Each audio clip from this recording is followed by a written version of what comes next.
சற்று நேரம் தியானிக்கும்படியாக எடுத்துக்கொண்ட வேத வசனங்கள் யாக்கோபுக்கு எழுதின புஸ்தகம் 5ஆம் அதிகாரம் 7ஆம் வசனத்தை 8ஆம் வசனம் 9ஆம் வசனம் 10ஆம் வசனம் வாசியுங்கள். இப்படி இருக்க சகோதரரே, கர்த்தர் வருமளவும் நீடிய பொறுமையாயிருங்கள். இதோ பயிரிடுகிறவன் பூமியின் நற்பலனை அடைய வேண்டுமென்று முன்மாறியும் பின்மாறியும் வருமளவும் நீடிய பொறுமையோடே காத்திருக்கிறான்.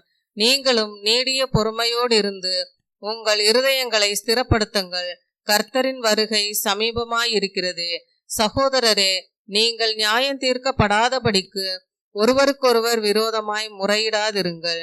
இதோ நியாயாதிபதி வாசற்படியில் நிற்கிறார்.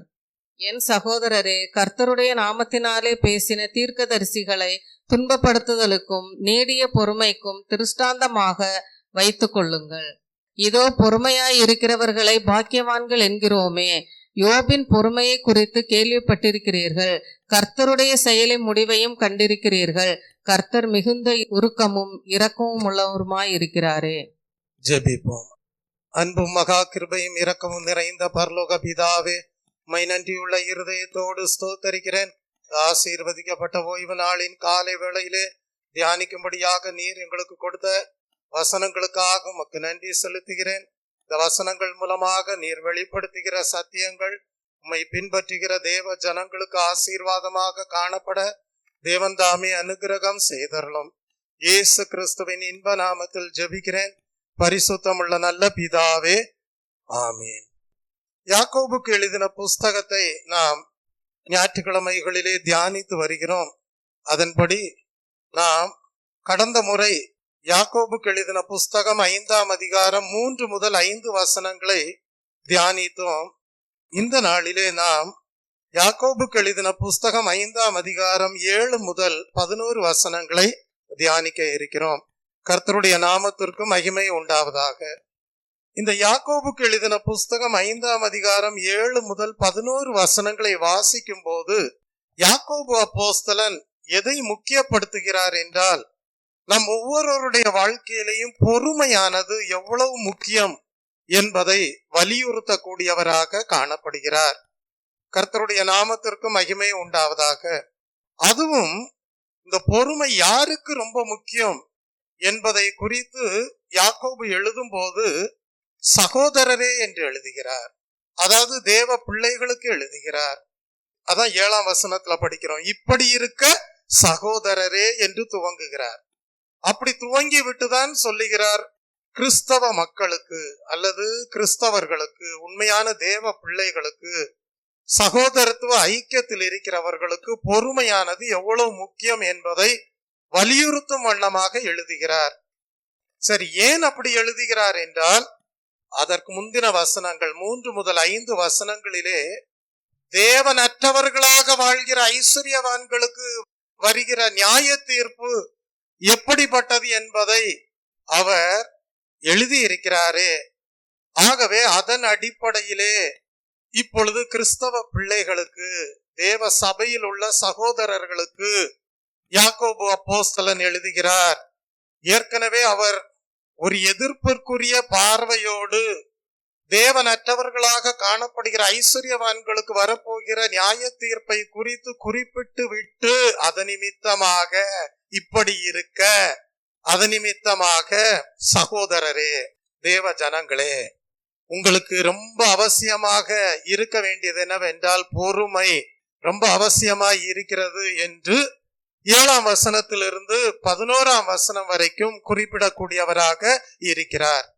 அப்படியாக அவர் தேவ ஜனங்களே, உங்களுக்கு பொறுமை ரொம்ப அவசியம் அப்படின்றத குறிப்பிடும் போது அதற்கு அவர் எடுத்துக்காட்டாக, எக்ஸாம்பிளாக அவர் என்ன செய்கிறார்? 3 காரியங்களை குறிப்பிடக்கூடியவராக இருக்கிறார். முதலாவதாக அவர் ஒரு விவசாயியை நம்முடைய கண்களுக்கு முன்பாக நிறுத்தி நோக்கி பார்க்க வைத்து, விவசாயம் செய்கிற விவசாயி எவ்வளவு பொறுமையாய் இருக்கிறான் என்பதை நீங்கள் பாருங்கள். அதுபோல தேவ ஜனங்களே, நீங்களும் கூட கர்த்தருடைய வருகை நாளுக்காக காத்திருக்கிறீர்கள், அதற்கு ஆயத்தமாகி வருகிறீர்கள். ஆகவே அப்படி நீங்கள் காத்திருக்கும் போது, ஆயத்தமாகி வரும்போது நீங்களும் என்ன செய்ய வேண்டும்? ஒரு விவசாயி எப்படி நற்பலனை அறுவடை செய்யும்படியாக பொறுமையோடு இருக்கிறானோ அதுபோல நீங்களும் பொறுமையோடு இருக்க வேண்டும் என்று குறிப்பிடக்கூடியவராக இருக்கிறார். இரண்டாவதாக, யாக்கோபு அப்போஸ்தலன் தீர்க்கதரிசிகள் எவ்விதமாக துன்புறுத்தப்பட்டார்கள், துன்புறுத்தப்படுகிறவர்களாக இருந்தார்கள், அதன் மத்தியிலே தீர்க்கதரிசிகள் எல்லாரும் எப்படி சகிப்புத்தன்மையோடு பொறுமையோடு இருந்தார்கள் என்பதை இரண்டாவது எக்ஸாம்பிளாக நமக்கு முன்பாக நிறுத்தி நோக்கி பார்க்கும்படியாக செய்து, நீங்களும் என்ன செய்ய வேண்டும்? கிறிஸ்துவின் வருகையின் நாளுக்காக காத்திருக்கிறீர்கள், ஆயத்தமாகி வருகிறீர்கள். உங்களுக்கும் என்ன வரும்? பாடுகள் வரும், நிந்தனைகள் வரும், போராட்டங்கள் வரும், கிறிஸ்து இயேசுவின் நாமத்து நிமித்தமாக உபத்திரவங்கள் வரும். அதன் மத்தியிலே பொறுமை இழந்து விடக்கூடாது. நீங்களும் என்ன செய்ய வேண்டும்? தீர்க்கதரிசிகளுக்கு அவர்கள் எல்லாரும் அப்படிதான் செய்தார்கள். நீங்களும் என்ன செய்ய வேண்டும்? சகிப்புத்தன்மையோடு காணப்பட வேண்டும், பொறுமையோடு இருக்க வேண்டும் என்று இரண்டாவது எக்ஸாம்பிள் அறிவுரையாக தேவ ஜனங்களுக்கு குறிப்பிடக்கூடியவராக இருக்கிறார். பின்பு பொறுமைக்கு மூன்றாவது எக்ஸாம்பிளாக யாக்கோபு அப்போஸ்தலன் யோபுவனுடைய வாழ்க்கையை நம்முடைய கண்களுக்கு முன்பாக நிறுத்தி நோக்கி பார்க்க வைத்து, சகோதரரே, கிறிஸ்துவின் வருகை நாளுக்கு ஆயத்தமாகிற தேவ ஜனங்களே, யோபுவனுடைய வாழ்க்கையை பாருங்கள். அவருடைய வாழ்க்கையிலே சாத்தானால் எவ்வளவு சோதனைகள் உண்டாயிருந்தது. அது தேவனால் அனுமதிக்கப்பட்டதாகவும் இருந்தது. என்றாலும் அவன் உத்தமனாக காணப்பட்டான், தேவனுக்கு விரோதமாக பாவம் செய்யாதவனாக காணப்பட்டான். அப்படிப்பட்ட யோபுவனுடைய வாழ்க்கையிலே உண்டாயிருந்த பொறுமை உங்கள் வாழ்க்கையிலேயும் கிறிஸ்துவின் வருகை நாள் மட்டும் இருக்க வேண்டும். அப்படி காணப்படும் போது உங்களுடைய ஜீவியமும் ஆசீர்வாதமானதாக இருக்கும் என்பதை யாக்கோபு அப்போஸ்தலன் குறிப்பிடக்கூடியவராக இருக்கிறார். ஆகவே இந்த நாளின் செய்திக்கு தலைப்பு என்ன நீங்கள் வைக்கலாம் என்றால், பொறுமையின் அவசியம், the need of patience என்று இந்த நாளின் செய்திக்கு நீங்கள் தலைப்பு வைக்கலாம். இப்பொழுது நாம் இந்த செய்திக்குள்ளாக, அதனுடைய விரிவாக்கத்திற்குள்ளாக கடந்து செல்லலாம். வாசிப்போம். 7ஆம் வசனம். இப்படி இருக்க சகோதரரே, கர்த்தர் வருமளவும் நீடிய பொறுமையாயிருங்கள். இதோ பயிரிடுகிறவன் பூமியின் நற்பலனை அடைய வேண்டும் என்று முன்மாறியும் பின்மாறியும் வருமளவும் நீடிய பொறுமையோடு காத்திருக்கிறான் என்று குறிப்பிடக்கூடியவராக இருக்கிறார். அதாவது பயிரிடுகிறவன் யார்? ஒரு விவசாயி. எதற்காக பயிரிடுகிறான்? பூமியிலே ஏன் அதை பயிரிடுகிறான்? ஒரு நற்பலனை அடைய வேண்டும் என்று பயிரிடுகிறான். ஆகவே அவனுக்கு என்ன அவசியமாய் இருக்கிறது? அது ஒரு நற்பயிராக விளைச்சல் உண்டாவதற்கு ஏதுவாக நல்ல ஒரு பலன் அவனுக்கு கிடைக்க வேண்டுமானால் அவன் எதற்காக நீடிய பொறுமையோடு காத்திருக்க வேண்டியது இருக்கிறது என்றால், முன்மாரியின் மழையும் பின்மாரியின் மழையும் வரும்படியாக என்ன செய்ய வேண்டியது இருக்கிறது? காத்திருக்க வேண்டியது இருக்கிறது. The early and late rains அவசியமாய் இருக்கிறது. அது ஆட்டம் சீசன்லையும் ஸ்பிரிங் சீசன்லையும் வரக்கூடியதாக இருக்கும். ஏர்லி ரெயின் என்று சொல்லும் போது முன்மாரியின் மழை, அது இலையுதிர் காலத்திலே பொழிந்தருளப்படக்கூடிய மழையாய் இருக்கிறது. லேட் ரெயின் வசந்த காலத்திலே பெய்யக்கூடிய மழையாய் இருக்கிறது. அதை தான் பின்மாரியின் மழை என்று சொல்கிறோம். முன்மாரியின் மழை எதற்கு அவசியமாய் இருக்கிறது என்றால், விதைத்த விதை பூமியிலிருந்து முளைத்து எழும்பும்படியாக முன்மாரியின் மழை அவசியமாய் இருக்கிறது. பின்மாரியின் மழை எதற்கு அவசியமாய் இருக்கிறது என்றால், முளைத்தெழும்பின பயிர்கள் அது நன்றாக வளர்ந்து முதிர்ச்சி அடைந்து நற்பலனாக மாறுவதற்கு பின்மாரியின் மழை அவசியமாய் இருக்கிறது. தெய்வ பிள்ளையே, விவசாயி பயிரிடும் போது அவனுடைய மனதில் என்ன எண்ணம் இருக்கிறது என்றால், அது நல்ல முளைத்து எழும்பினா மட்டும் போதாது, அது நல்ல பலனாக மாறணும், நல்ல முதிர்ச்சி அடைந்து நல்ல விளைச்சலை கண்டடைய வேண்டும் என்கிற எண்ணம் காணப்படுகிறது. அதற்காக அவன் நீடிய பொறுமையோடு என்ன செய்கிறானாம்? காத்திருக்கிறானாம். முன்மாரியின் மழை மட்டும் இருந்தா போதாது, அது நல்ல முதிர்ச்சி அடையும்படியாக, விளைச்சலை கொடுக்கும்படியாக என்ன மழையும் வேண்டும், பின்மாரியின் மழையும் வேண்டும் என்று சொல்லி அவன் என்ன செய்கிறான்? நீடிய பொறுமையோடு காத்திருக்க கூடியவனாக காணப்படுகிறான். கர்த்தருடைய நாமத்திற்கு மகிமை உண்டாவதாக. அப்ப தேவன் நமக்கு வாக்குத்தத்தம் கொடுக்கிறார். என்ன வாக்குத்தத்தம் கொடுக்கிறார்னா, உங்களுக்கு முன்மாரியையும் கொடுப்பேன், பின்மாரியையும் கொடுப்பேன். அது உங்களுக்கு நல்ல பலனை கொடுக்கும் போது உங்களுக்கு என்ன உண்டாகும்னா, ஒரு திருப்தி உண்டாகும். அந்த திருப்தியான பலனை நீங்கள் கண்டடையும் போது நீங்கள் கர்த்தருக்குள் மனமகிழ்ச்சியாய் இருப்பீர்கள்.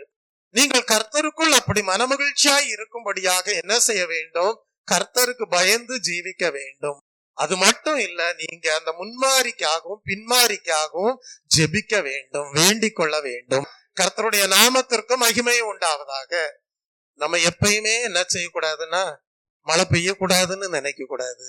நம்ம ஜெபிக்கணும். கர்த்தாவே, ஏற்ற வேளையில என்னவும் பெய்யணும், மழையும் பெய்யணும் அப்படின்னு ஜெபிக்க வேண்டும்.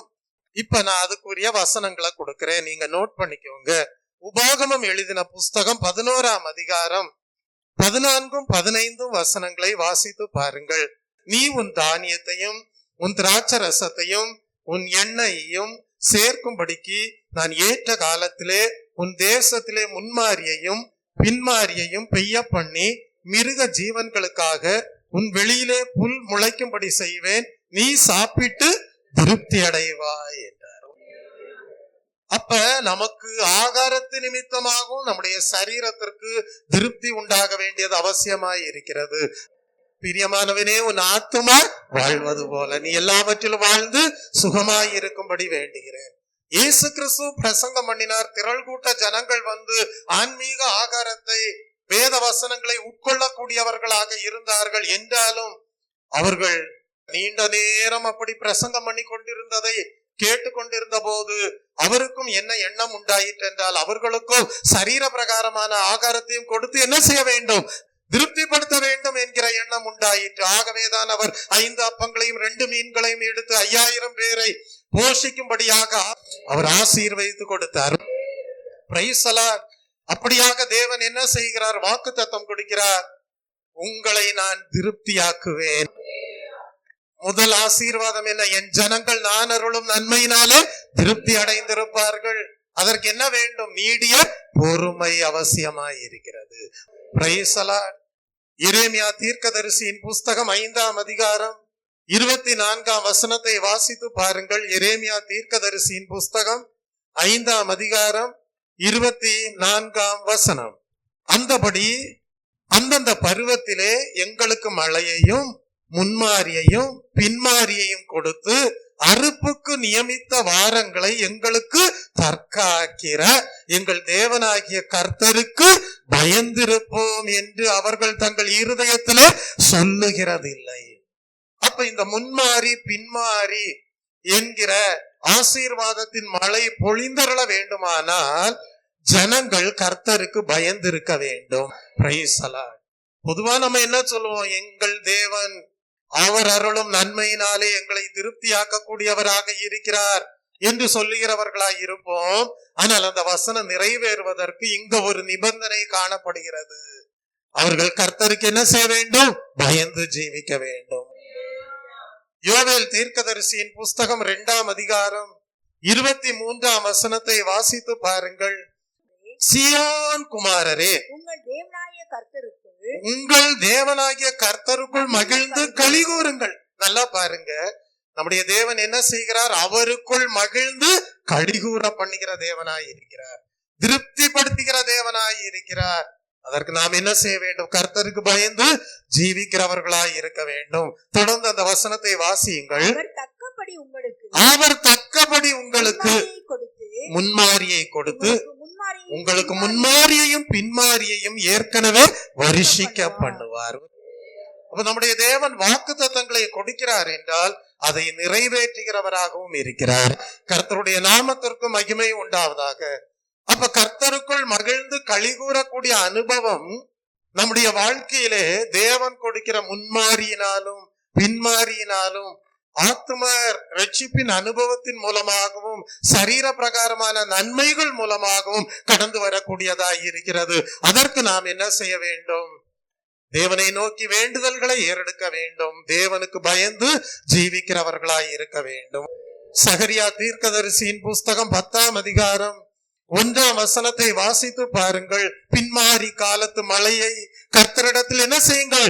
வேண்டிக் கொள்ளுங்கள்.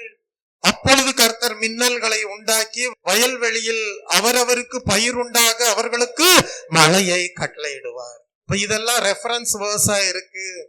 தேவன் வாக்கு தத்தம் பண்ணுகிற முன்மாறியும் பின்மாறியும் தேவ ஜனங்களுடைய வாழ்க்கையிலே கடந்து வர வேண்டுமானால் தேவனுடைய ஜனங்கள் என்ன செய்ய வேண்டும்? வேண்டுதலோடு ஜபத்தோடு காணப்பட வேண்டும். தேவனுக்கு பயந்து ஜீவிக்கிறவர்களாக காணப்பட வேண்டும்.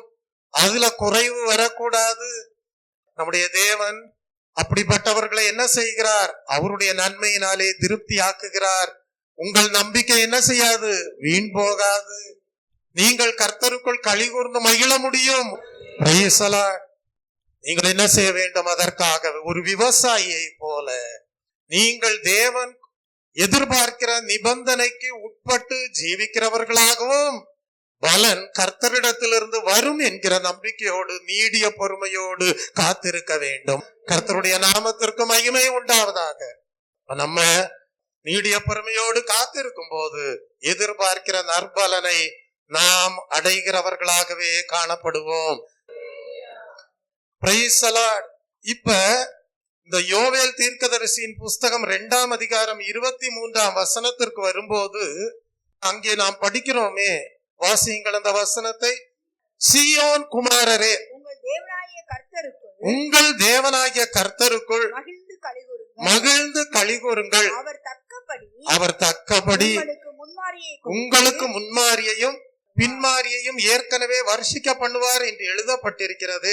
இந்த வாக்கு தத்தம் நிறைவேறுவதற்கு முன்பு தேவன் ஒரு காரியத்தை செய்கிறார். என்ன காரியம் தெரியுமா? மனம் திரும்பாமல் ஜீவிக்கிறவர்களுடைய வாழ்க்கையிலே அவருடைய வருகை நாளிலே ஒரு நியாய தீர்ப்பை கொடுக்கக்கூடியவராய் இருக்கிறார். அந்த நியாய தீர்ப்புக்கு பிறகுதான் இந்த வாக்கு தத்தம் நிறைவேறக்கூடியதாய் இருக்கிறது. அப்ப நீங்க உங்க கண்களுக்கு முன்பாக இப்பொழுது ஒரு காரியத்தை கொண்டு வர வேண்டும். அந்த காரியம் என்னவென்றால், கிறிஸ்துவின் வருகை நாளிலே மனம் திரும்பாமல் ஜீவிக்கிறவர்களுக்கு இனி நேரம் கொடுக்கப்படாது. நியாய தீர்ப்பு அவர்கள் மேல் சடுதியாக கடந்து வரும். ஏனென்றால் தேவன் தீமையை அகற்றுகிற தேவனாய் இருக்கிறார். ஆகவே மனம் திரும்பாமல் அலட்சிய போக்கோடு ஜீவிக்கிறவர்களுடைய வாழ்க்கையிலே ஒரு பக்கம் என்ன வருகிறது? அழிவு உண்டாகிறது. அது கிறிஸ்துவின் வருகை நாளிலே நியாய தீர்ப்பாக கடந்து வருகிறது. ஒரு பக்கம் அப்படி தீமையான காரியங்கள் மீது அழிவு வரும்போது இன்னொரு பக்கம் தேவனுடைய ஜனங்களுக்கு ரட்சிப்பு உண்டாகிறது. எதிர்பார்க்கிற பலனும் கிடைக்கக்கூடியதாய் இருக்கிறது. கர்த்தருடைய நாமத்திற்கு மகிமை உண்டாவதாக. ஆகவே சகோதரரே, தேவ பிள்ளைகளே, நீங்கள் என்ன செய்யுங்கள் என்றால் 8ஆம் வசனத்திற்கு வாருங்கள். யாக்கோபுக்கு எழுதின புஸ்தகம் 5ஆம் அதிகாரம் 8ஆம் வசனம். நீங்களும் நீடிய பொறுமையோடு இருந்து உங்கள் இருதயங்களை ஸ்திரப்படுத்துங்கள். கர்த்தரின் வருகை சமீபமாய் இருக்கிறது. அவருடைய வருகை சமீபமாய் இருக்கிறது. ஆனா தேவ ஜனங்களே, நீங்கள் என்ன செய்யுங்க? கொஞ்சம் பொறுமையா இருங்கன்னு சொல்லல, நீடிய பொறுமையோடு இருந்து. என்னது? நீடிய பொறுமையோடு இருந்து ஒரு ஆவியின் கனியாக காணப்படுகிறது. நீடிய பொறுமையோடு இருந்து உங்கள் இருதயங்களை என்ன செய்யுங்கள்? ஸ்திரப்படுத்துங்கள். Be patient and stand firm. Praise the Lord. அதான் அதனுடைய ஆங்கில அர்த்தமாக காணப்படுகிறது. Be patient and stand firm. Praise the Lord. இதே மாதிரி ஒரு காரியத்தை நம்ம ஒரு சத்தியமாக ஒரு வேத பகுதியிலே படிக்கிறோம். எங்கே படிக்கிறோம் என்றால் 2 நாளாகமம் எழுதின புஸ்தகம் 15ஆம் அதிகாரத்திலே படிக்கிறோம். ஆசா என்கிற ராஜா யூதாவை அரசாண்டு வருகிறார். அந்த வேளையிலே அவரிடத்திலே இருந்த படையின் எண்ணிக்கை பார்த்தீர்கள் என்றால் 5,80,000 பேர் தான். ஆனால் அவருக்கு எதிராக வருகிற எத்தியோப்பியனாகிய சேராவினிடத்திலே இருந்த படை பலம் 10 லட்சம் பேர். ஆனால் அந்த நேரத்திலே ஆசா என்ன செய்தார் என்றால் தேவனையே சார்ந்து கொண்டார். தேவனை சார்ந்து கொண்ட வேளையிலே தேவன் யூதாவை அரசாண்ட ஆசாவுக்கு வெற்றியை கொடுத்தார் என்று படிக்கிறோம். அந்த வேளையிலே அசரியா வந்து தீர்க்க தரிசனம் உரைக்கிறார்.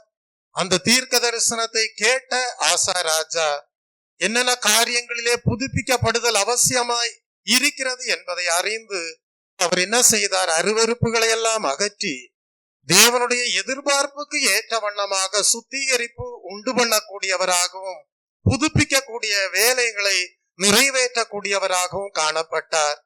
அந்த வேத பகுதியிலையும் நாம் அறிந்து கொள்ளக்கூடிய சத்தியம் என்னவென்றால், ஆசா தன்னுடைய இருதயத்தை கர்த்தருக்குள் ஸ்திரப்படுத்தக்கூடியவராக இருந்தார். Praise the Lord. Be patient and stand firm. Praise the Lord. அப்படியானால் தெய்வ பிள்ளையே, அததான் இங்கே யாக்கோபு அப்போஸ்தலன் எழுதுகிறார். நீங்களும் நீடிய பொறுமையோடு இருந்து உங்கள் இருதயங்களை என்ன செய்யுங்க? ஸ்திரப்படுத்துங்கள். கர்த்தர்ல உறுதியாக நிற்கக்கூடிய அனுபவத்திற்குள்ள உங்க வாழ்க்கையை கொண்டு வாங்க. எது அருவருப்புகளாக தோன்றுகிறதோ அதை அகற்றுங்கள். எதெல்லாம் தேவனுக்கு பிரியம் இல்லாதது, விக்கிரக ஆராதனை, அதையெல்லாம் ஆசா அகற்றக்கூடியவராக இருந்தார். ஏனென்றால் தேவனுடைய ஆலயத்திற்கும் விக்கிரகங்களுக்கும் என்ன கிடையாது? சம்பந்தம் கிடையாது. அதே நேரம் தேவன் தம்மிடம் வருகிறவர்களை, தம்மோடு ஐக்கியப்படுகிறவர்களை ஒருபோதும் புறம்பே தள்ளுவதும் இல்லை. நம்முடைய தேவன் அவ்வளவு ஒரு ஒழுங்கின் தேவனாக காணப்படுகிறார். பரலோக பிரமாணங்களை கொண்ட தேவனாக காணப்படுகிறார். பரலோக ராஜ்யத்தின் ஆசீர்வாதங்களை ஒருவரும் இழந்து போக கூடாது என்கிற கரிசனை உடையவராக காணப்படுகிறார். அந்த பரலோக மகிமையோடு ஜனங்கள் ஐக்கியப்பட வேண்டும் என்பதை விரும்புகிற தேவனாக இருக்கிறார். ஆகவே அவர் யூதன் என்றும் பார்ப்பதில்லை, கிரேக்கன் என்றும் பார்ப்பதில்லை, புறஜாதியானா என்று பார்ப்பதில்லை. நம்முடைய நாமத்தின் மேல் விசுவாசம் வைக்கிற ஒவ்வொருவருக்கும் கிருபையை கொடுத்து நீதிமானாக்கக்கூடிய தேவனாக இருக்கிறார். நம்ம படிக்கிறோம், நீங்கள் நீடிய பொறுமையோடு இருந்து உங்கள் இருதயத்தை என்ன செய்யுங்க? கர்த்தருக்குள் ஸ்திரப்படுத்துங்கள். கர்த்தருக்கு பிரியமான விதத்துல என்னென்ன காரியங்களை செய்யணுமோ அதன் அடிப்படையில உங்க இருதயத்தை எல்லாம் ஸ்திரப்படுத்தி கர்த்தரிலே வேரூன்றி கர்த்தருக்குள் நிலைத்திருக்கிறவர்களாக காணப்படுங்கள். 1 கொரிந்தியரின் புஸ்தகம் 15ஆம் அதிகாரம் 58ஆம் வசனத்திற்கு வரும்போது, 1 கொரிந்தியரின் புஸ்தகம் 15ஆம் அதிகாரம் 58ஆம் வசனத்திற்கு வரும்போது அதனாலதான் சொல்றாரு, ஆகையால் எனக்கு பிரியமான சகோதரரே, கர்த்தருக்குள் நீங்கள் படுகிற பிரயாசம் விருதாவா இராது என்று அறிந்து நீங்கள் உறுதிப்பட்டவர்களாயும் அசையாதவர்களாயும் கர்த்தருடைய கிரியையிலே எப்பொழுதும் பெறுகிறவர்களாயும் இருங்கள். கர்த்தருக்குள் நம் பாடுகள் ஒரு நாளும் வீணாகாது. கர்த்தருக்குள் நம் பாடுகள் ஒரு நாளும் வீணாகாது. கர்த்தருக்குள் நம் பாடுகள் ஒரு நாளும் வீணாகாது.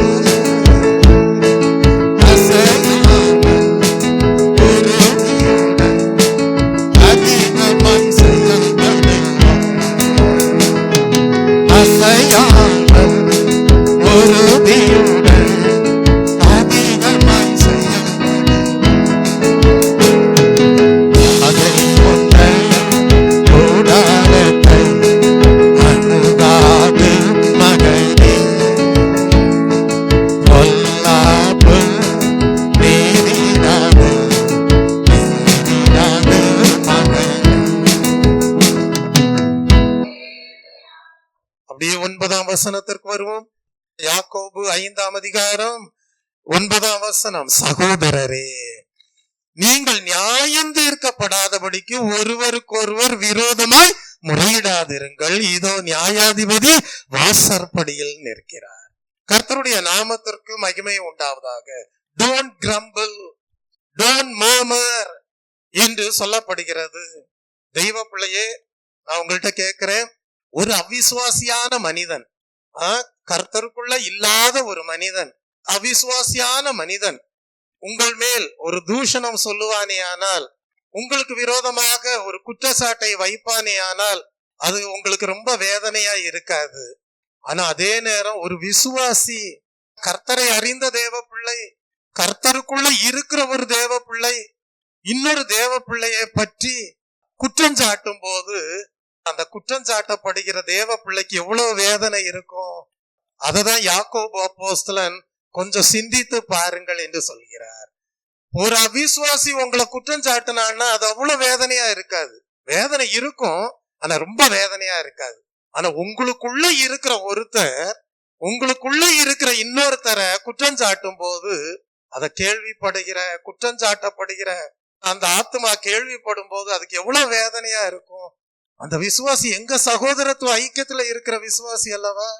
அந்த ஊழியக்காரர் எங்க சகோதரத்துவ ஐக்கியத்துல இருக்கிற ஊழியக்காரர் அல்லவா? அப்படிப்பட்ட ஒரு சகோதரத்துவ ஐக்கியத்துக்குள்ளேயே இப்படி என்ன செய்யறாங்க? தப்பு தப்பா குற்றம் சாட்டுறாங்களே, நியாய தீர்ப்பு பண்றாங்களே, ஒரு பொறுமை இல்லாம பேசுறாங்களே. நியாய தீர்ப்ப கொடுக்க வேண்டியது யாரு? கர்த்தர் அல்லவா? அதெல்லாம் சிந்திக்காம எடுத்தோம் கவிழ்த்தோன்னு என்ன செய்யறாங்க? பேசுறாங்களே. எவ்வளவு வேதனையா இருக்கும். அதான் யாக்கோபு அப்போஸ்தலன் சிந்திக்க வைக்கிறார். சகோதரரே, நீங்கள் நியாயம் தீர்க்கப்படாதபடிக்கு ஒருவருக்கொருவர் விரோதமாய் முறையிடாதிருங்கள். நியாயாதிபதி என்பது யாரை காட்டுகிறது? கிறிஸ்துவை காட்டுகிறது. உங்களுக்கு சில ரெஃபரன்ஸ் வேர்சஸ் தரேன், நோட் பண்ணிக்கோங்க. மத்தேயு 24 அதிகாரம் 33 வாசியுங்கள். அப்படியே இவைகளெல்லாம் நீங்கள் காணும் போது அவர் சமீபமாய் வாசல் அருகே வந்திருக்கிறார் என்று அறியும். அவர் சமீபமாய் வாசலண்டையிலே வந்திருக்கிறார் என்று அறியுங்கள். அதுக்கு முந்தின வசனத்துல சொல்லப்பட்டிருக்கிறது, அத்தி மரத்தினார் ஒரு உவமையை கற்றுக்கொள்ளுங்கள், அதிலே இளங்கிளை தோன்றி துளிர் விடும் போது வசந்த காலம் சமீபமாயிற்று என்று அறிவீர்கள். அப்படியே இவைகளெல்லாம் நீங்கள் காணும் போது அவர் சமீபமாய் வாசல் அருகே வந்திருக்கிறார் என்று அறிவீர்கள். அப்படின்னா என்னங்க அர்த்தம்? இந்த நியாயாதிபதி வாசல் அண்டையிலே வந்து நிற்கிறார் என்று சொல்லப்பட்டிருக்கிறதே, அதன் மூலமாக தேவன் நமக்கு உணர்த்துகிற ஒரு சத்தியம் என்ன தெரியுமா? அறுவடையின் நாள் சமீபமாய் இருக்கிறது. அறுப்பு உலகத்தின் முடிவு. அறுவடையின் நாள் சமீபமாக காணப்படுகிறது. எங்க படிக்கிறோம்? மத்தேயு 13 அதிகாரம் 39 படிக்கிறோம். அறுப்பு உலகத்தின் முடிவு என்று சொல்லப்பட்டிருக்கிறது. அப்படியானால் அத்தி மரத்தினால் ஒரு உவமையை கற்றுக்கொள்ளுங்கள் என்று எழுதப்பட்டிருக்கிறது. அது எதை காட்டுகிறது? அத்தி மரம் துளிர்ப்பது என்பது யூதர்களின் நாடாக இஸ்ரவேல் கிபி 1948 உருவானதே அதை காட்டுகிறது. அப்ப அத்தி மரத்தினால் ஒரு உவமையை கற்றுக்கொள்ளுங்கள், அதிலே இளங்கிளை தோன்றி துளிர் விடும் போது வசந்த காலம் சமீபமாயிற்று. வசந்த காலம் என்பது எதை காட்டுகிறது? பின்மாரியின் மழை ஊற்றப்படுகிற காலமாக இருக்கிறது. பயிர்கள் விளைந்து அறுவடைக்காக காத்திருக்கும் போது அறுவடைக்காக தேவன் வரப்போகிறார். Praise the Lord. கர்த்தருடைய நாமத்திற்கு மகிமை உண்டாவதாக. அப்படியே மார்க் எழுதின சுவிசேஷ புஸ்தகம் 13 அதிகாரம் 28 29 வாசிக்கும் போது, அத்தி மரத்தினால் ஒரு உவமையை கற்றுக்கொள்ளுங்கள், அதிலே இளங்கிளை தோன்றி துளிர் விடும்போது வசந்த காலம் சமீபமாயிற்று என்று அறிவீர்கள். அப்படியே இவைகள் சமீபிக்கிறதை நீங்கள் காணும் போது அவர் சமீபமாய் வாசல் அருகே வந்திருக்கிறார் என்று அறியுங்கள். அப்படியானால் தெய்வ பிள்ளையே, ஒரு நாள் அவர் வாசல் அண்டையிலே வந்து தட்டி கொண்டே இருந்தார். மகனே மகளே, உன் உள்ளத்தை எனக்கு தா. அன்றைக்கு மனம் திரும்பாதவர்கள், இயேசு கிறிஸ்துவை சொந்த இரட்சகராக ஏற்றுக்கொள்ளாதவர்கள் நியாயாதிபதி வாசற்படி அண்டையிலே வந்து நிற்கும் போது அதே மனம் திரும்பாத நிலையிலே காணப்படுவார்களே, ஆனால் எப்படி நியாய தீர்ப்புக்கு தப்பிக்கொள்ள முடியும்? அதனாலதான் எழுதப்படுகிறது, லவோதிக்கேயா சபையை பார்த்து கர்த்தர் என்ன சொன்னார்? இதோ வாசற்படி அண்டையிலே நின்று கதவை தட்டி கொண்டிருக்கிறேன். ஒருவன் கதவை திறந்து தன்னை ஏற்றுக்கொள்வானே ஆனால் அவனோடு கூட போஜனம் பண்ணுவேன் என்று சொன்னார். அப்படியானால் நாம் தேவன் மீது அன்பு கூர்ந்து அவருடைய கற்பனைகளை கை கொள்ளக்கூடியவர்களாய் இருந்தால் அவருடைய சீடர்களாய் இருப்போம். Praise the Lord. மெய்யாகவே நாம் அவருடைய பார்வையிலே நற்பலனாக காணப்படுவோம். அறுவடையின் நாளிலே அவருடைய பண்டக சாலையிலே பரலோக ராஜ்யத்தின் பொக்கிஷமாக சேர்க்கப்படுவோம். பதராக காணப்பட்டால் அவியாத அக்கினியிலே சுட்டரிக்கப்படக்கூடியதுதான் முடிவாய் இருக்கும். அறுப்பு காலம் உலகத்தின் முடிவாய் இருக்கிறது. தேவ பிள்ளையே, அப்படியானால் இந்த வேளையிலே ஒரு தீர்மானம் எடுக்க வேண்டும். கர்த்தாவே, எங்களுடைய அன்பெல்லாம் முழுமையாக உம்மீது காணப்படும். என்னில் அன்பு கூர்ந்து என் கற்பனைகளை கை கொள்வீர்களாக என்கிறார். Praise the Lord. இப்ப அப்படியே வருவோமா? யாக்கோபுக்கு எழுதின புஸ்தகம் 5ஆம் அதிகாரம் 9ஆம் வசனம். ஒருவருக்கு ஒருவர் குற்றம் சாட்டுகிறது, நியாய தீர்ப்பு கொடுக்கிறது, இதெல்லாம் சபையின் அனுபவத்துல வேண்டாம். எல்லாரும் தேவனை முழுமையாக நேசிப்பீர்களானால் நீங்கள் கிறிஸ்துவின் வருகையின் நாளிலே நியாய தீர்ப்புக்கு தப்பிக்கொண்டவர்களாக ஒரு நிறைவான பலனாக காணப்படுவீர்கள். கர்த்தருடைய நாமத்திற்கு மகிமை உண்டாவதாக. இப்ப முதல் அனுபவம் முடிஞ்சிருச்சு. முதல் அனுபவம் என்ன? ஒரு விவசாயிய வச்சு சொல்லப்பட்ட அனுபவம் முடிஞ்சிருச்சு. விவசாயி சும்மா இருப்பானா? விதைகளை விதைத்து விட்டு சும்மா இருப்பானா? இல்ல. கற்களை பொறுக்குவான், களைகளை பிடுங்குவான், தண்ணீர் ஊற்றுவான். அவன் என்னென்ன பக்குவமான வேலைகளை செய்ய வேண்டுமோ அனைத்தையும் நற்பலன் உண்டாவதற்கு எதுவாக செய்து கொண்டே இருப்பான், பிரயாசப்பட்டு கொண்டே இருப்பான், அதுல உறுதியாய் இருப்பான். அவன் பிரயாசப்பட்டு கொண்டே இருக்கும் போது முன்மாறி பின்மாறி மழை பெய்தால் அவன் எதிர்பார்த்த நல்ல பலன் விளைச்சலாக உண்டாயிருக்கும். கர்த்தருடைய நாமத்திற்கு மகிமை உண்டாவதாக. ஆகவே அவன் நீடிய பொறுமையோடு இருந்து பிரயாசப்படுவது போல தேவ ஜனங்களே, நீங்களும் ஒருவருக்கொருவர் குற்றம் சாட்டி கொண்டிருக்காமல் நீடிய பொறுமையோடு இருந்து நீங்கள் செய்ய வேண்டிய காரியத்தை சரியாக கர்த்தருக்குள் பிரயாசப்படுகிறவர்களாக, கர்த்தரிலே நிலைத்திருக்கிறவர்களாக, அசையாதவர்களாக, உறுதியாக இருந்து அந்த நல்ல கிரியையிலே பெருகிறவர்களாக இருப்பீர்களாக. அப்படி நீங்கள் பிரயாசப்பட்டு கொண்டே இருக்கும்போது கர்த்தர் அவருடைய வேலையை செய்வாரு. உங்கள் வாழ்க்கை, உங்களுடைய பிரயாசங்கள் வீண் போகாது, நல்ல பலன் உண்டாயிருக்கும். அறுவடையின் நாளிலே நீங்கள் நியாய தீர்ப்புக்கு உள்ளாகுவதில்லை. நீங்கள் அவருடைய பண்டக சாலையிலே நல்ல கோதுமை மணிகளாக சேர்க்கப்பட்டவர்களாய் இருப்பீர்கள். தேவனுக்கு நன்றி செலுத்துவோம்.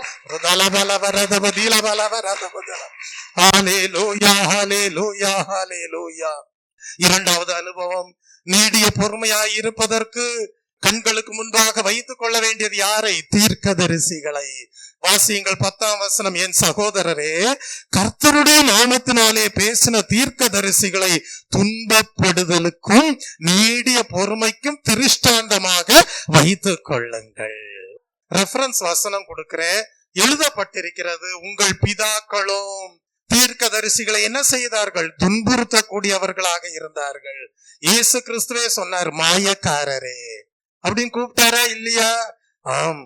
வாசியுங்கள் மத்தேயு 23ஆம் அதிகாரம் 29 முதல் 36ஆம் வசனத்தை வாசிக்கும் போது இயேசு கிறிஸ்து சொன்னார், மாயக்காரராகிய வேதபாரகரே, பரிசேயரே, உங்களுக்கு ஐயோ, நீங்கள் தீர்க்கதரிசிகளின் கல்லறைகளை கட்டி நீதிமான்களின் சமாதிகளை சிங்காரித்து எங்கள் பிதாக்களின் நாட்களில் இருந்தோமானால் அவர்களோடு நாங்களும் தீர்க்கதரிசிகளின் இரத்த பலிக்கும் உடன்பட்டிருக்க மாட்டோம் என்கிறீர்கள். அப்ப பாருங்க, அந்த மாயக்காரராகிய வேதபாரகர், பரிசேயர், அவர்களுடைய பிதாக்கள், முன்னோர்கள், பிதாக்கள் எல்லாரும் தீர்க்கதரிசிகளுடைய இரத்தத்தை சிந்தக்கூடியவர்களாகவே இருந்தார்கள். தீர்க்கதரிசிகளை, உண்மையான தீர்க்கதரிசிகளை கொலை செய்யக்கூடியவர்களாக இருந்தார்கள். கர்த்தருடைய நாமத்தினால நீ பேசாதேன்னு சொல்லக்கூடியவர்களாய் இருந்தார்கள். அவங்களையெல்லாம் நீங்க எக்ஸாம்பிளா வச்சு வாழுங்க. அந்த தீர்க்கதரிசிகள்லாம் எப்படி சகிப்பு தன்மையோடு இருந்தாங்க, பொறுமையோடு இருந்தாங்க. அப்படிப்பட்ட ஒரு ஆவிக்குரிய தன்மை தேவ ஜனங்களுக்கு உண்டாயிருக்க வேண்டும் என்று யாக்கோபு அப்போஸ்தலன் அறிவுரை கூறுகிறார். ஸ்தேவானுடைய பிரசங்கமும் அப்படியே காணப்பட்டது. அப்போஸ்தலர் எழுதின நடபடிகளின் புஸ்தகம் 7ஆம் அதிகாரம் 52ஆம் வசனத்தை வாசித்து பார்ப்பீர்கள் என்றால் ஸ்தேவானுடைய பிரசங்கமும் அவனமாகவே காணப்பட்டது. தீர்க்கதரிசிகளில் யாரை உங்கள் பிதாக்கள் துன்பப்படுத்தாமல் இருந்தார்கள்? நீதிபரருடைய வருகையை முன்னறிவித்தவர்களையும் அவர்கள் கொலை செய்தார்கள். இப்பொழுது நீங்கள் அவருக்கு துரோகிகளும் அவரை கொலை செய்த பாதகருமாய் இருக்கிறீர்கள். ஸ்தேவானுடைய பிரசங்கத்திலே அதை உறுதிப்படுத்தினார். தெய்வ பிள்ளையே, எரேமியா தீர்க்கதரிசியின் புஸ்தகம் 11ஆம் அதிகாரம் 21ஆம் வசனத்தை படிப்பீர்கள் என்றால், எரேமியா தீர்க்கதரிசி இடத்துல வந்து சொன்னாங்க, கர்த்தருடைய நாமத்தினால நீ பேசாத அப்படின்னே சொன்னாங்க. வாஸ்து பாருங்க, எரேமியா 11ஆம் அதிகாரம் 21ஆம் வசனம். உண்மையான தீர்க்கதரிசி எரேமியா தீர்க்கதரிசி. ஆனால் கர்த்தருடைய நாமத்தினால நீ பேசாதேன்னு சொன்னாங்க. அப்படிப்பட்டவர்களுக்கெல்லாம் நியாய தீர்ப்பு காணப்படுகிறது. மனம் திரும்பாதவர்களுக்கு என்ன உண்டு? நியாய தீர்ப்பு உண்டு. ஆதலால் நீ எங்கள் கையினாலே சாகாதபடிக்கு கர்த்தருடைய நாமத்தினாலே தீர்க்க தரிசனம் சொல்ல வேண்டாம் என்று சொல்லி உன் பிராணனை வாங்க தேடுகிற ஆனதோத்தின் மனுஷரை குறித்து கர்த்தர் சொல்லுகிறார். பாருங்க, கர்த்தருடைய நாமத்தினாலே என்ன சொல்லாத, தீர்க்க தரிசனம் சொல்லாதேன்னு எரேமியாவை கண்டித்தார்கள். எங்க கையினால என்ன செஞ்சிடாத, செத்து போயிராத. அப்படிப்பட்டவர்களுக்கெல்லாம் தேவனுடைய நியாய தீர்ப்பு காணப்படுகிறது. ஏனென்றால் அவர்கள் எல்லாரும் கர்த்தருடைய பிரதிநிதிகளாக காணப்பட்டார்கள். அவர்கள் எல்லாரும் தேவனுடைய ரெப்ரசன்டேட்டிவாக காணப்பட்டார்கள். ஆகவே இந்த காலை வேளையிலே தீர்மானம் பண்ணுங்கள், என் வார்த்தைகளை கேட்டு அவைகளின்படி செய்கிறவன் எவனோ அவன்தான் கன்மலையின் மேல் தன் வீட்டை கட்டின புத்தியுள்ள மனுஷனுக்கு ஒப்பிடப்பட்டவனாய் இருப்பான். கர்த்தருடைய நாமத்திற்கு மகிமை உண்டாவதாக. அப்படியே 11ஆம் வசனத்திற்கு வருவோம். இதோ பொறுமையாய் இருக்கிறவர்களை பாக்கியவான்கள் என்று எண்ணுகிறோமே. அப்ப நீங்க என்ன செய்யாதீங்கன்னா, உங்களை பாடுபடுத்தும் போது சகிப்புத்தன்மை இல்லாம பொறுமையற்று நீங்க என்ன செஞ்சிடாதீங்க, மாம்சத்துல செயல்படுகிறவர்களா மாறிடாதீங்க, தீமைக்கு தீமை செய்கிறவர்களா மாறிடாதீங்க. அவங்களை எல்லாம் கர்த்தருடைய கையில ஒப்பு கொடுத்துருங்க. ஏனென்றால் அறுப்பு உலகத்தின் முடிவாய் இருக்கிறது. கர்த்தருடைய நாமத்திற்கு மகிமை உண்டாவதாக. ஒரு கூட்ட ஜனங்கள் நல்ல பலனாக தேவனுடைய களஞ்சியத்திலே சேர்க்கப்பட்டவர்களாக இருக்கும் போது பதர்களை எல்லாம், மனம் திரும்பாதவர்களை எல்லாம், மாயக்காரர்களை எல்லாம் தேவன் என்ன செய்வார்? அவியாத அக்கினியிலே சுட்டெரித்து போடுவார். கர்த்தருடைய வருகை நாள் சமீபமாய் இருக்கிறது. ஆகவே நீடிய பொறுமையோடு இருந்து என்ன செய்யுங்கள்? அவருக்குள், கர்த்தருக்குள் படுகிற பிரயாசத்திலே பெறுகிறவர்களாயிருங்கள்.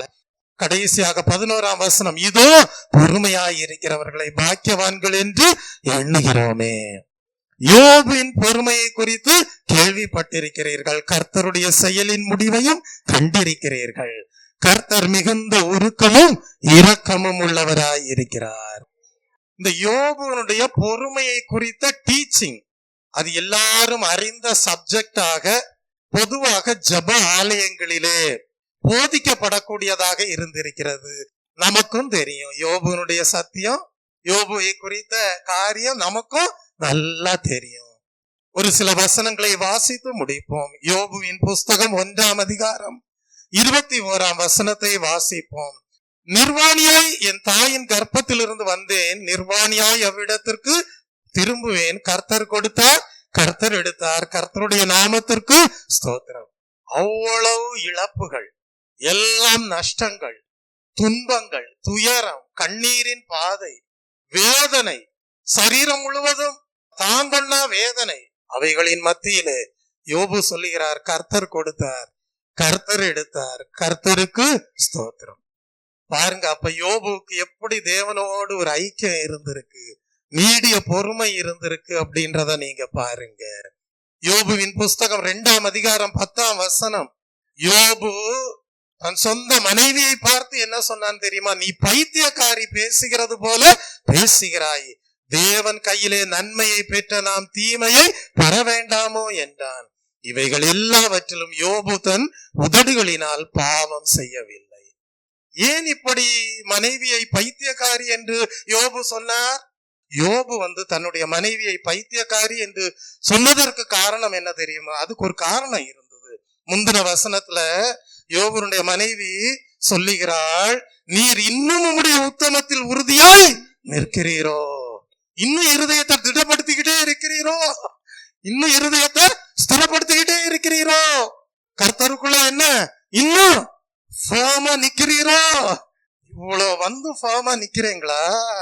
அதான் அவ சொல்றா, தேவனை தூஷித்து ஜீவனை விடும்.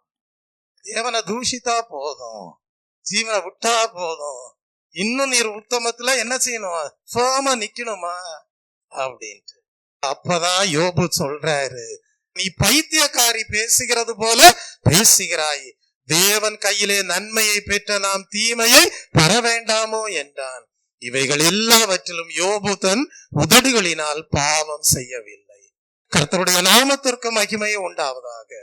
அதே யோபுவின் புஸ்தகம் 13ஆம் அதிகாரம் 15ஆம் வசனத்தை வாசிக்கும் போது, அவர் என்னை கொன்று போட்டாலும் அவர் மேல் நம்பிக்கையாயிருப்பேன், ஆனாலும் என் வழிகளை அவருக்கு முன்பாக ரூபகாரம் பண்ணுவேன். என்ன ஒரு பொறுமை பாருங்க. மரணம் வந்தாலும் சரி, நான் என் வழியதான் சரிப்படுத்துவேனே தவிர தேவனை என்ன செய்ய மாட்டேன், தூஷிக்க மாட்டேன். எவ்வளவு நல்ல தேவன். யோபுனுடைய சோதனையின் முடிவிலே கர்த்தர் யோபுவின் வாழ்க்கையில் செய்தது என்ன? யோபுவின் புஸ்தகம் 42ஆம் அதிகாரம் 12 முதல் 17 வசனங்களை வாசிப்போம். யோபுவின் புஸ்தகம் 42ஆம் அதிகாரம் 12 முதல் 17 வசனங்கள். கர்த்தர் யோபின் முன்னிலைமையை பார்க்கிலும், கர்த்தர் யோபின் முன்னிலைமையை பார்க்கிலும் அவன் பின்னிலைமையை ஆசீர்வதித்தார். அவருடைய பின்னிலைமையை ஆசீர்வதித்தார். நாம் எல்லாரும் எழும்பி நிற்போமா? ஜீவியத்தை ஒப்பு கொடுப்போமா? உங்கள் செயல்களுக்கு பலன் உண்டு என்று சொல்லுகிறார். அவர் வாசற்படி அண்டையிலே நியாய தீர்ப்பு கொடுக்கும்படியாக, எல்லா தீமையான காரியங்களுக்கும் நியாய தீர்ப்பு கொடுக்கும்படியாக வாசற்படி அண்டையிலே வந்து நிற்கிறார்.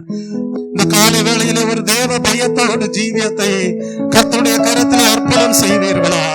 கர்த்தாவே, இன்னும் எங்கள் வாழ்க்கையை நாங்கள் உமக்கு முன்பாக எங்கள் வழிகளை ரூபகாரப்படுத்திக் கொள்வோம் கர்த்தாவே. உமக்கு உகந்த பாத்திரமாக காணப்படுவோம் கர்த்தாவே. நாங்கள் ஒரு நற்பலனாக உம்முடைய வருகை நாளிலே காணப்படுவோம் கர்த்தாவே. ஒரு உண்மையான தீர்க்கதரிசிகளாக இருந்து பாடுகளை சகிப்போம். ஒரு கர்த்தாவே, நாங்கள் ஹல்லேலூயா பலவிதமான சோதனைக்கு உட்படக்கூடிய சூழ்நிலைகள் வந்தாலும் அந்த யோபுவை போல உத்தமர்களாக இருந்து கர்த்தாவே, நீடிய பொறுமையோடு இருந்து எங்கள் நாவினாலே பாவம் செய்யாதவர்களாக வாழ்ந்து கர்த்தாவே, உம்முடைய நல்ல ஆசீர்வாதங்களை பெறுவதற்கு கர்த்தாவே எங்கள் ஜீவியத்தை இந்த காலை வேளையிலே சமர்ப்பணம் பண்ணுகிறோம் கர்த்தாவே என்று சொல்லி, ஹல்லேலூயா, உமக்கென்று நாங்கள் படுகிற பிரயாசங்களிலே ஒரு நாள் குறைந்து போகாதபடி நாங்கள் கர்த்தாவே உமக்குள்ளாக நாங்கள் படுகிற பிரயாசத்திலே பெறுகிறவர்களாக இருப்போம் என்று சொல்லி, ஆவி ஆத்ம சரீரத்தை கர்த்தருடைய கரத்திலே ஒப்புவிப்பீர்களா? அவர் வரும் என்னை அன்பாய் கூப்பிட்டு சேர்க்கப்பட்டார். அவர் வரும் என்னை தரவ செய்து அன்பாய் கூப்பிட்டு சேர்க்கப்பட்டார். அவர் சொல்லுவது அங்கே அவருடனே ஆடி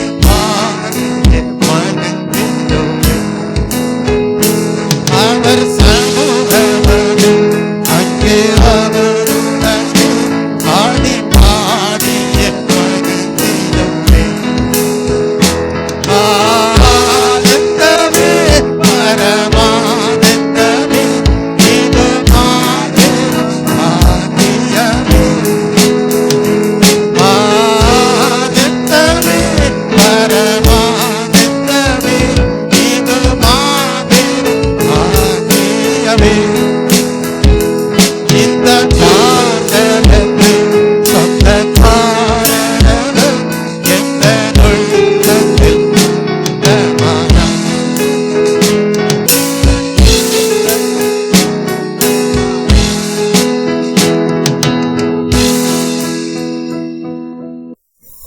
எங்களை நேசிக்கிற நல்ல தகப்பனே, இந்த அருமையான வேலைக்காக உமக்கு நன்றி ஆண்டவரே. இந்த வேளையிலும் ஆண்டவரே, நாங்கள் கேட்ட செய்திக்காக உமக்கு நன்றி ஆண்டவரே. பயிரிடுகிறவன் ஆண்டவரே தன்னுடைய பயிருடைய பலனுக்காக ஆண்டவரே பொறுமையோடு காத்திருப்பது போல ஆண்டவரே, நாங்கள் முன்மாரிக்காகவும் பின்மாரிக்காகவும் பொறுமையோடு காத்திருக்கும் பிள்ளைகளாய் எங்களை நீர் மாற்றுகிறதற்காக உமக்கு நன்றி ஆண்டவரே. ஒரு விஷயங்களை நாங்கள் அர்ப்பணிக்கிறோம் அப்பா, ஒரு விஷயங்களை நம்முடைய சமூகத்திலே கொடுக்கிறோம் ஆண்டவரே. ஹல்லேலூயா, உமக்கு நன்றி. பொறுமையின் ஆவியை நீர் தருவீராக அப்பா. உமக்கு ஸ்தோத்திரம் ஸ்தோத்திரம் ஸ்தோத்திரம் ஆண்டவரே. பொறுமையுள்ள பிள்ளைகளாய் நீர் எங்களை நீர் மாற்றுவீராக. உம்முடைய சமூகத்திலே காத்திருக்கிற பிள்ளைகளாய் நீர் எங்களை மாற்றுவீராக தகப்பனே. ஹல்லேலூயா, உமக்கு நன்றி நன்றி ஆண்டவரே. நன்றி தகப்பனே, நன்றி அப்பா. உமக்கு ஸ்தோத்திரம் ஸ்தோத்திரம் ஆண்டவரே. ஹல்லேலூயா. நாங்கள் எதை செய்கிறோமோ அதற்கு ஆண்டவரே பலன் உண்டு என்று ஆண்டவரே நாங்கள் அறிந்து செயல்பட நீர் நியாயாதிபதியாய் நீர் எங்களுக்கு முன்பாக நீர் நிற்கிறீர் என்கிறதை நாங்கள் அறிந்து கொள்ளும்படியாக இந்த சபை நடுவிலே நீர் உலாவி கொண்டிருக்கிறதற்காக உமக்கு ஸ்தோத்திரம். ஹல்லேலூயா.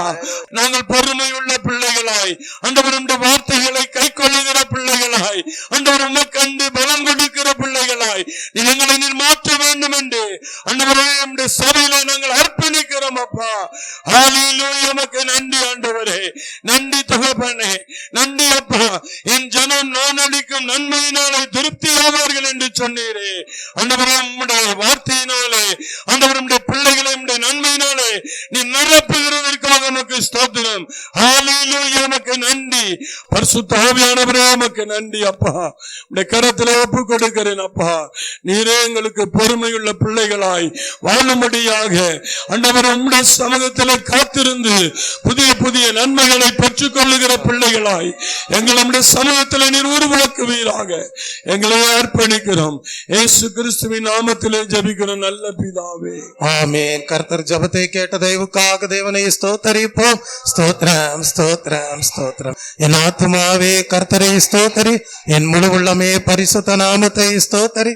என் ஆத்துமாவே கர்த்தரை ஸ்தோத்தரி, அவர் செய்த சகல உபகாரங்களையும் மறவாதே. ஆமீன்.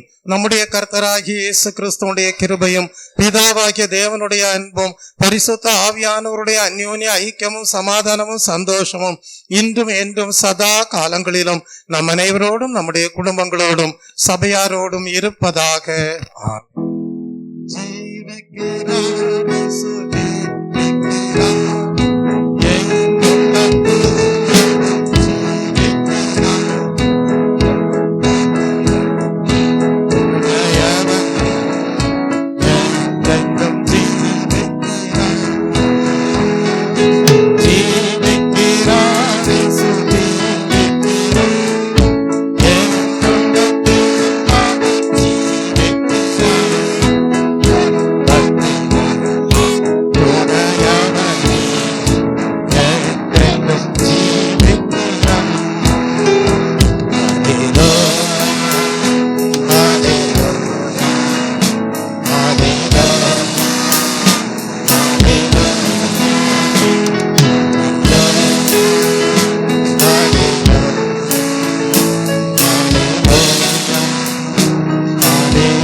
நியாயாதிபதியாகிய கிறிஸ்து வாசற்படியில் நிற்கிறவராக இருக்கிறபடியால் அவர் எல்லா தீமைக்கும் ஒரு முடிவை ஏற்படுத்த போகிறபடியால் எல்லாரும் தீமையை வெறுத்து விடுகிறவர்களாக தேவன் எதிர்பார்க்கிறபடி அவரிடத்தில் அன்பு கூர்ந்து அவருடைய கற்பனைகளை கை கொண்டு அவருடைய பார்வையிலே நற்பலன்களாக காணப்பட தேவன் தாமே உங்கள் ஒவ்வொருவரையும் ஆசீர்வைத்து கிருபை பொருந்தினவர்களாக காணப்பட செய்து பலப்படுத்தி மேன்மைப்படுத்துவாராக.